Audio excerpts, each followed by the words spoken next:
নমস্কার, আমি বিমল কোটাল, খালসুলি কৃষি বিকাশ ফার্মার প্রডিউসার কোম্পানির আমি একজন বোর্ড অফ ডিরেক্টর। এটা আমাদের ঝাড়গ্রাম ডিস্ট্রিক্টের ঝাড়গ্রাম ব্লকের খালসুলিতে অবস্থিত। 20শে ফেব্রুয়ারি আজ আমরা এই কোম্পানির উদ্বোধন করলাম। এখানে আমরা প্রায় 200 জন চাষিকে আমন্ত্রণ জানিয়েছিলাম। এই চাষিদেরকে আমরা কেন ডাকলাম?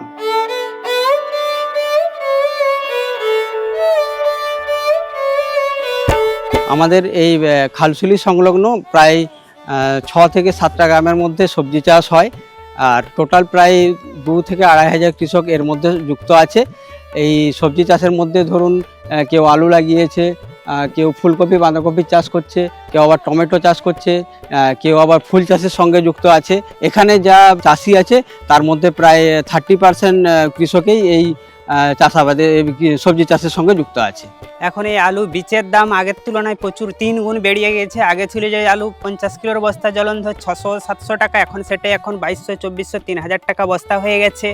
বেগুনের যে বীজের দাম ছিল সামান্য 60-70 টাকা প্যাকেট, এখন সেটা 250-250 টাকা প্যাকেট হয়ে গেছে। যে সার আগে ছিল 700-800 টাকা বস্তা, সেটাই এখন 1800-2000 টাকা বস্তা। তার মানে আমাদের চাষের খরচের অঙ্কটা 3 থেকে 4 গুণ বেড়ে গেছে, কিন্তু আমরা সেভাবে বাজার মূল্য পাচ্ছি না। জলের যে সমস্যা, আগে যেভাবে যে কম খরচে আমরা জলসেচ করতে পারতাম সেটা এখন হচ্ছে না, তার 4 গুণ হয়ে গেছে। কিন্তু বিকে আমাদের মানে লাভের কোনো অঙ্ক দেখতে পাচ্ছি না, প্রচুরভাবে লসেই যাচ্ছে। আগে চাষাবাদের যেসব সরঞ্জাম ছিল, গরু নাঙল দিয়ে চাষ করতে খুব কম সীমিত খরচেই চাষাবাদ হয়ে যেত। এখন যান্ত্রিক আমাদের যে নাঙলের যে ভাড়া বা ট্রাক্টর পাওয়ার টিলার ওসবের ভাড়া নিয়ে চাষাবাদের খরচ অনেক বেড়ে গেছে। জলসেচ যেটা আগে খুব কম পয়সায় হয়ে যেত, এখন সেটা আমাদের ইলেকট্রিক খরচ অগাধ বেশি বেড়ে যাওয়ার জন্য চাষের খরচের অঙ্কটা অনেক 3-4 গুণ বেড়ে গেছে। হ্যান্ড ট্রাক্টর বা পাওয়ার টিলার এসব যদি আমরা ভর্তুকি মূল্যে কোথাও সহায়তা পেতাম সেটাই আমাদের চাষের সুবিধা হতো। বা এই বীজ কীটনাশক রাসায়নিক সারের মূল্য এখন 3 গুণ 4 গুণ হয়েছে, ওটা যদি আমরা কোথাও সস্তা মূল্যে কিনে ক্রয় করতে পারতাম তাহলে আমাদের চাষের খরচ কিছুটা কমতো, তাতে আমাদের চাষিরা সবাই উপকৃত হতাম। বিক্রি করে মালটা অনেক সময় যখন সবের বাড়িতে ফলে গেল মালটা ব্যাপক হারে, তখন আমরা কোনো বাজার মূল্য পাচ্ছে না, সস্তায় আমাকে ফড়েদেরকে বিকতে হচ্ছে। সে যদি সেরকম নির্দিষ্ট ভালো বাজার পেতাম বা মালটাকে আমরা সংরক্ষণ করে রাখতে পারতাম কিছুদিন, এইসবের যদি কোনো সমস্যা ফেসিলিটি আমাদের পাওয়া যেত তাহলে খুব উপকৃত হতাম।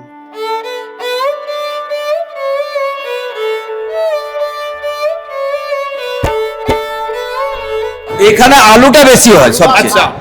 আর আলুর পরে এবারে ধরুন সবজি সমস্ত রকম, কপি থেকে শুরু করে আপনার পটল, কুঁদরি, ঝিঙ্গা, ভেন্ডি, খসলা শাক, পালং শাক, এমনি ধনিয়া পাতা সমস্ত রকম সিজনে গরম হলো। এই যে আপনাদের এখানে যে সবজি চাষটা হচ্ছে, এই সবজি চাষ কি নিজের এলাকায় খাওয়ার জন্য নাকি বাজারে বিক্রি করে পয়সা রোজগারের জন্য? পয়সা রোজগারের জন্য, বাজারে বিক্রি করিয়ে যা দাম হয় আমাকে বেচতে হয়। আচ্ছা, হ্যাঁ, বাজার যদি আমদানি বেশি হয়ে যায় সেদিন রেট কম থাকে, যদি আমদানি কম থাকে সেদিন একটু বেশি পয়সা পায়। আপনারা কি লোকাল বাজারের উপরে ডিপেন্ড করেন নাকি বাইরের বড় বাজারে কি সেল করেন? খড়গপুর কিছু লোকাল। আচ্ছা, কলকাতায় যে বড় কোলে মার্কেট রয়েছে, দুনাগড় মার্কেট রয়েছে, এই সমস্ত জায়গায় কি আপনাদের এখানে সবজি পাঠাতে পারেন? না, কেন পাঠাতে পারেন না? যোগাযোগ গাড়িয়ে কেউ চাষি এক রকমের চাষ না করিয়ে যে যার মতো মোটর সাইকেলে। হ্যাঁ, মানে আপনার বক্তব্য হচ্ছে পরিমাণে বেশি হয় না বলে বড় গাড়ি পাঠানো যায় না। তাহলে আপনাদের পরবর্তী ইচ্ছাটা কি, পরিমাণে বেশি বাড়িয়ে বাইরের মার্কেটে যাওয়া, নাকি যেমন চলছে তেমনই চলবে? চাষি তো এক নয়, চাষি যে যার মতো সে তার চাষ করে, সে তার মতো বিক্রি করে। আচ্ছা, ওই জন্য এখানে গাড়ি কোনো বাজারে বড় মার্কেটে যেতে পারেনি। আচ্ছা, আপনারা কি জানেন এই সবজি চাষের মতোই ময়না অঞ্চলে মেদিনীপুরের আগে শুধু ধান চাষ হতো, এখন ময়নাতে কি হয় জানেন? এখন ময়নাতে বিঘের পর বিঘে শুধু মাছ চাষ হয়। প্রতিদিন 400 খানা করে ট্রাক দাঁড়ায় শুধু মাছ নিয়ে যাওয়ার জন্য। কেন দাঁড়ায়? আগে তো তারা ধান চাষ করতো, কেন বদলে গেছে? ধান ওদের একটা চাষ হতো, সেই বড়টাই হতো, বর্ষায় সব জলে ডুবে যেত, ওই জন্য ঝিল করে মাছ চাষে প্রচুর পয়সা লিখছে, এখন প্রচুর পয়সা রোজগার করছে। তাহলে ওরা কিন্তু পরিবর্তন এনেছে, তাই পয়সা রোজগার করছে। আপনারা কি পরিবর্তন চান না যেমন চলছে তেমনই চলুক? না, পরিবর্তন তো অবশ্যই চাই। এ চাষে কি বলবো, হাঁড়ি চলবে হলো। তাহলে পরিবর্তন করতে হলো তো কি কিছু মানে ভাবনাও বদলাতে হবে। অবশ্যই। ভাবনা বদলাতে চান? অবশ্যই অবশ্যই করুন। অবশ্যই চান। হ্যাঁ। আচ্ছা, তো যারা ধান চাষ করেন মোটামুটি কি ধরনের ধান চাষ হয় এখানে? সুপর্ণা, আচ্ছা আপনার 117 অন্নপূর্ণা, আচ্ছা তারপর যুবরাজ, এই ধরনের আমরা হচ্ছে 3 ধরনের ধান চাষ করি আমরা। 86 একটা আর একটু যেটা নিচু জমি, যেটা ধানটা পড়ে যায়, এরকম যুবরাজ বা হচ্ছে 117, 114 এই টাইপের ধান আমরা চাষ করি। সকালে কদিন জমিতে জল জমে থাকে যদি জমিটা ধান চাষ না করেন?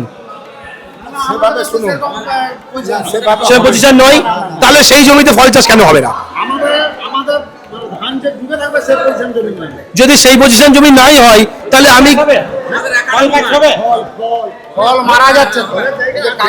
12 মাসি ডাটা বাঁকুড়াতে একটি জমিতে আমি রিসেন্ট ভিজিট করে এসেছি। হ্যাঁ, আপনাদের এই মাটিতে 12 মাসি কাঁঠালের চাষ খুব ভালো হবে, 12 মাসি এঁচড় চাষ খুব ভালো হবে।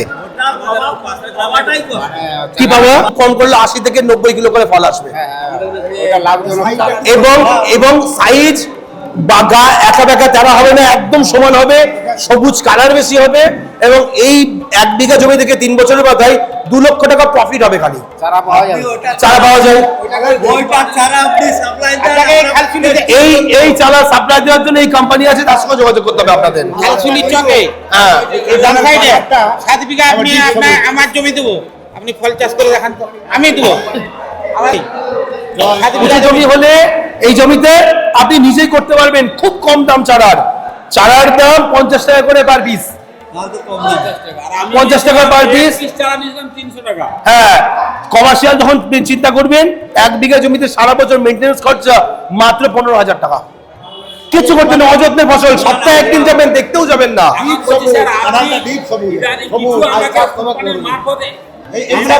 এই কোম্পানির মারফতে এই শিক্ষাগুলো, এডুকেশন গুলো দেবে, ফিল্ড ভিজিট করতে নিয়ে যাবে, এবং চাষের জন্য যে সাপোর্ট দরকার সেগুলো এই কোম্পানি করবে। হ্যান্ড ট্রাক্টর, পাওয়ার টিলার, যেগুলো চাষ করার জন্য জমিতে। আপনি আমার চ্যানেলটা, অ্যান্ড্রয়েড ফোন আছে তো, এগ্রিকালচার ডাইরেক্টে যাবেন, ট্রাক্টর বলে সার্চ করবেন, দেখবেন চলে আসবে। আমার ইউটিউব চ্যানেল সার্চ করে নেন, ওখানে দেখবেন চ্যানেলে প্রচুর ভিডিও আছে। আপনারা চাষিদের বক্তব্য শুনলেন, এবং সে জায়গায় আমাদের যেটা করণীয় আছে, আগামী দিনে আমরা সার, বীজ, ঔষধ যাতে আমরা কম দামে চাষিদেরকে দিতে পারি তার একটা ব্যবস্থা করে দেব, এবং তার সঙ্গে সঙ্গে আমরা কৃষি যন্ত্রপাতি ভর্তুকি মূল্যে যাতে চাষিরা পায় সেটার একটা ব্যবস্থা করে দিতে পারি, এবং তার সাথে সাথে আমরা আধুনিক চাষের উপযোগী যে ট্রেনিং হয়, যে প্রশিক্ষণ হয়, সেই প্রশিক্ষণ দিয়ে আমরা চাষিদেরকে উপকার করতে চেষ্টা করব। এবং সর্বশেষ যেটা আমরা করব, চাষিরা তাদের যে উৎপাদিত ফসল তার যেমন একটা সঠিক বাজার মূল্য পায় তার ব্যবস্থা করে দিতে পারে। এভাবেই পশ্চিমবঙ্গের কোনায় কোনায় আজ গড়ে উঠছে ফার্মার্স প্রডিউসার কোম্পানি।